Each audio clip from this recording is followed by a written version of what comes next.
getting an exclusive look inside the first 100 days of DOGE. Jesse Waters sat down with Elon Musk and his team of engineers to discuss everything they've uncovered so far. And it turns out they say millions of taxpayer dollars have gone to dead people. Is the Small Business Administration giving loans to dead people, people over the age of 120?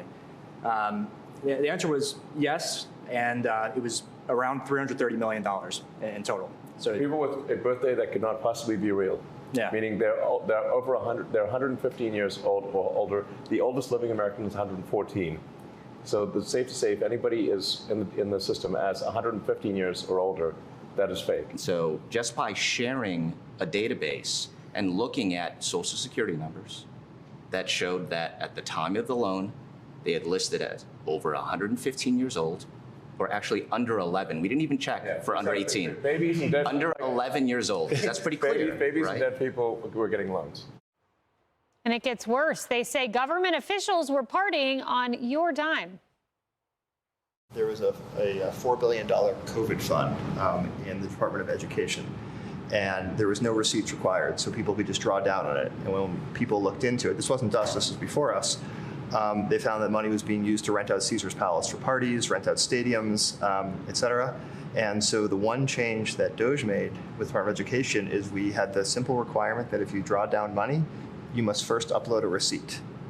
That was the only change that was made. You must upload your receipt. And upon doing so, yes, nobody drew down any money anymore. Yes, but we didn't say that we'd check the receipt. You could send a fake receipt. You could send a picture of your dog. Anything. Anything. Anything. But as soon as we asked for anything at all, suddenly the requests were like, oh, we don't need it anymore. Huh, that's interesting. They were renting Caesar's Palace. Yes, they were like basically partying on the taxpayer money. Stadiums.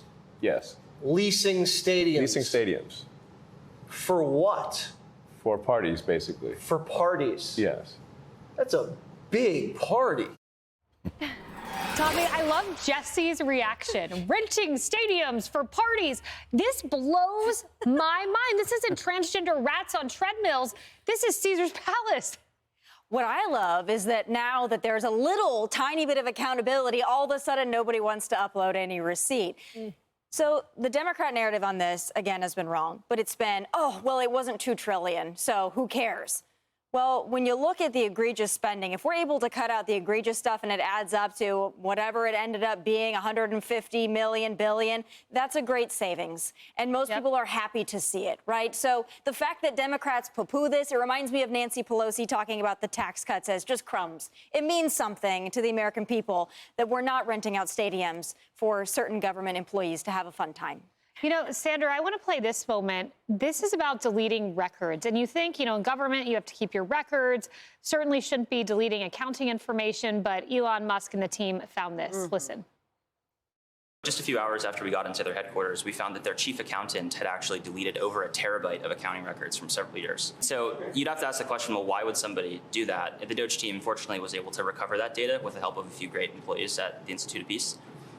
And I think the most troubling thing was they received $55 million a year from Congress, and any money that went unspent, instead of returning that to Congress, they would sweep it into a private bank account, which had no congressional oversight. And that's what they would use to fund things like events at their headquarters and the private jets. You almost feel like you're watching a very entertaining sitcom, but this is real life. And I think Jesse Waters was enjoying himself very much. Yes.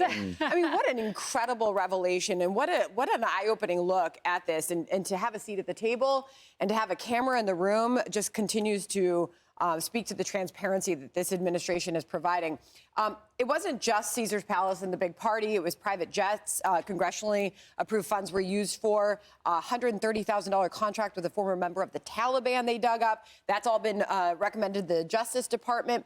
So Elon Musk talked about on his sort of long goodbye here that this is a long-term enterprise, and they've got to stay at this because things can easily fall back into old ways. But, you know, we've talked a lot about the resistance to this. a lot of these agencies are so happy with the change. I mean, it was archaic. I think Elon Musk said it's prehistoric, like dinosaurs would think this is kind of old. Talking about the archaic filing systems at the federal employees retirement system. So there is a lot of welcome change that is happening as well, by the way. You know, Jesse had a lot of fun there, too. Yeah. He found a young man who goes by the name of Big Balls. Oh, boy. This cracks me up, you guys. Who's Big Balls? It's me. That should be obvious. Why do they call you Big Balls? I just said it as my LinkedIn username. Okay. Well, people on LinkedIn take themselves like super seriously, and they're pretty adverse to risk. And I was like, well, I want to be neither of those things. So I said it, and honestly, I didn't even think anyone would notice. The only man on the couch.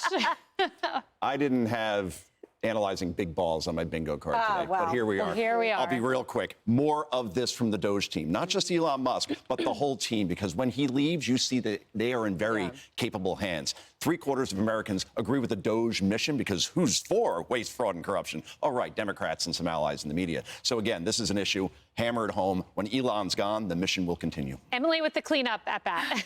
Remember how the left painted these engineers as inexperienced children, inexperienced engineers, right? And we saw there, without notes, as they articulated the phenomenal impact that they've had from memory, and also things like, you know, the person from the Institute of Peace that helped stop that 1 terabyte of flooding. I mean, the reality is that tiny changes and a stop to the culture of blatant thievery has made an indelible impact. But the work is not yet over. It requires the continuing of the baton. And by the way, I assure you guys, when I was a federal attorney, I did not go to any stadium party.